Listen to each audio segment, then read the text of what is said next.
Donald Trump ordered the deployment of nuclear submarines, and his personal spiritual advisor, Mark Burns, assured Ukrainians that help, quote, is on the way. Where are the American submarines headed? What prompted the U.S. president to use such a striking show of force? And why is Moscow, traditionally loud in its rhetoric but increasingly sluggish in its response, pretending as if nothing has happened? Let's break it down now. After yet another round of threats from Russia's Security Council Deputy Chairman Medvedev on social media directed at Trump, the head of the White House responded with particular resolve. He ordered 2 nuclear submarines to be stationed in the appropriate regions.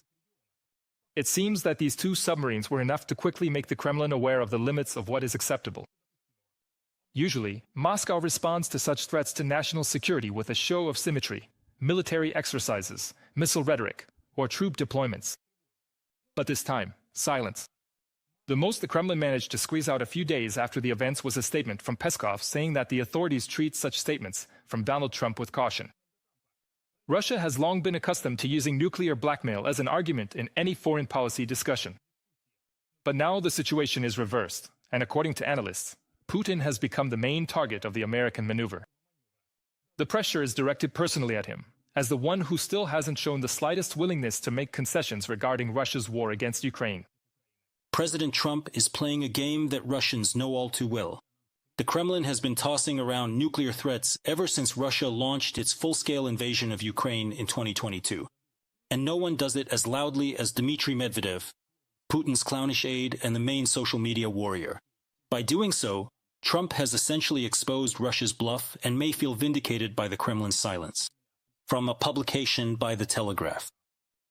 The special relationship between Trump and Medvedev began on June 22nd, when the latter wrote about the willingness of certain countries to provide nuclear weapons to Tehran after a U.S. strike on Iran's nuclear facilities. A month passed, and Medvedev made headlines once again. On the social network X, he accused Trump of treating every ultimatum toward Russia as supposedly a threat and a step toward war with the U.S. itself. This became the last straw for the head of the White House. Commenting on statements about the movement of nuclear submarines, Donald Trump emphasized that the U.S. is ready for a potential nuclear confrontation with Russia. We had to do it. We just need to be careful. There was a threat, and we considered it inappropriate. That's why I have to be very cautious. I'm doing this for the safety of our people. The threat was made against us by the former president of Russia, and we are going to protect our people. Donald Trump did not specify which particular nuclear submarines he ordered to be deployed. Most likely, this refers to the most powerful submarines in the U.S., the Ohio class. They are capable of carrying up to 20 Trident ballistic missiles, with a range of over 8,000 kilometers. The threshold for using nuclear weapons is currently very high, and the U.S. itself is not interested in being the first to use them. On the contrary, they claim that this is a red line, and that if anyone even tries, they will face the full might of America, no matter where this nuclear weapon is used or against whom. No one has deviated from this informal position so far. From a publication by Novaya Gazeta, Europe. Even before sending nuclear submarines closer to Russia, Trump was concerned about the Kremlin's position. According to Bloomberg, on July 16th, a U.S. Air Force plane may have delivered uprated B-61-12 nuclear warheads to the British airbase Lakenheath. If this information is correct, it will be the first time American nuclear weapons have been stationed in the UK since 2008. Officially, Washington and London do not disclose the presence or movement of nuclear weapons on their territory. However, Pentagon budget documents indicate multi-million-dollar investments in the modernization of RAF Lakenheath facilities, particularly in infrastructure related to nuclear security. According to Bloomberg, such actions could serve as a signal to Putin that Washington is prepared to guarantee Europe's security. The weapon most likely delivered by the plane was the new B-61-12 thermonuclear bomb, which has led to an increase in the number of U.S. tactical nuclear weapons in Europe for the first time since the Cold War. The decision to keep the onboard transmitters active indicates that the U.S. wants to show Russia that it is not reducing its nuclear capabilities in Europe. From a Bloomberg agency publication. It seems the Kremlin did not expect the U.S. to respond seriously to yet another threat from Russia.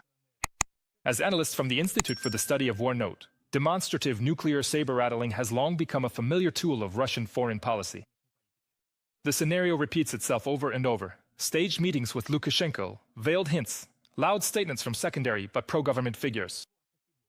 The Kremlin especially actively uses such tactics as part of so-called reflexive control, a strategy aimed at managing the opponent's actions through informational and psychological manipulation.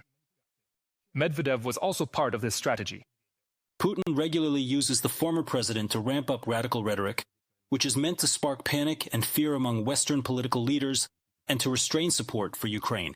Putin could easily put a stop to such statements from Medvedev if he wanted to, especially considering that the Kremlin coordinates official messaging and has complete control over the information space, the internet, and the media in Russia. From the report of the Institute for the Study of War. Overall, dictator Putin himself periodically joins in on this strategy. For example, take his infamous Hazel Grove. At a meeting with Lukashenko, Putin said that Russia had produced its first serial Hazel Grove system, which has already been delivered to the troops, and that by the end of 2025 these complexes should appear in Belarus, where positions for them have supposedly already been selected and are being prepared. However, the Kremlin dictator's statement about the ballistic missile system is nothing more than a media stunt and an attempt to put pressure on the West.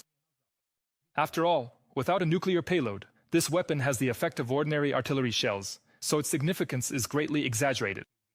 While Putin has lies about the Hazel Grove, which was launched twice and failed to fly the second time, Trump has resolve in nuclear submarines. In fact, they are assembling a toolkit of threats for Putin and showing that there can be real actions, not just words. And similar actions await Russia if it does not stop the war. Sanctions and weapons for Ukraine. Andriy Kovalenko, head of the Center for Countering Disinformation at the National Security and Defense Council of Ukraine, on Telegraph. After Russia's full-scale invasion of Ukraine, Russian officials at all levels have regularly claimed that the West is crossing red lines. At different times, the supply of tanks, long-range missiles, air defense systems, and later modern fighter jets to Ukraine have all been cited as reasons. Strikes on Russian territory with Western weapons were also supposedly off-limits. However, after each of these loud threats, the same thing always followed: silence from the Kremlin. Every time Putin wanted to achieve something, he escalated the situation. But this time, it didn't work. Since the Russian leader began his political and military conflict with Ukraine back in 2005, aiming to force its final unification with Russia, he has escalated crises whenever he failed to achieve his goals. The Russian leader did the same in 2014, when he partially invaded eastern Ukraine, and then again in 2022 when he launched a full-scale invasion. Bob Seeley, a former member of the UK Parliament, wrote about this in a column for the Telegraph. Russia is used to making threats loudly and demonstratively. Every time, there are new consequences, responses, and the same empty phrases. But when these threats are finally met with force, as Trump did by deploying nuclear submarines and returning nuclear weapons to Europe, there is silence in Moscow. No symmetrical measures, no emergency meetings, no talk of crossing so-called red lines. This is, essentially, the only language the Kremlin understands. Moscow can only be forced to stop its aggression against Ukraine. That very peace through strength. And this was perfectly understood by US President Donald Trump.